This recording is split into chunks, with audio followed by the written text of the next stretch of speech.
Hey YouTube, Jens her. I dag vil jeg vise jer, hvordan I laver jeres gamle ting om til nye ting inde på Team Fortress 2. I gør simpelthen det, at I går ind på genstanden. Så er der noget, der hedder smedarbejde. Det går I ind på. Så er der alle dem her. Så går I ind på den her. Og I kan faktisk så den der. Men det er hvis I vil have større ting. Det kan I læse. Nu tager vi for eksempel bare lige den der. Den her laser. Ja. Der skal I bruge det her. Det her metal. Og der skal I have tre af sådan nogle her. For at få sådan en her.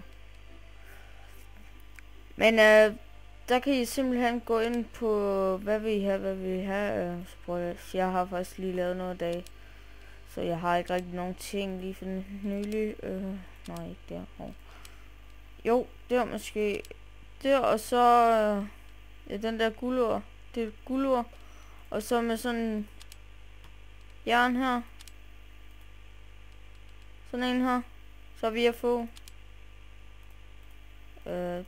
hvor var den nu? Så vi at få 2 sekunder. Jo, der.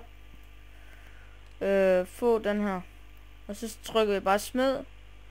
Og så vil vi få ting. Det her, det er så ægte penge, I skal give. Og sådan. Og det her, det er det ved jeg faktisk ikke.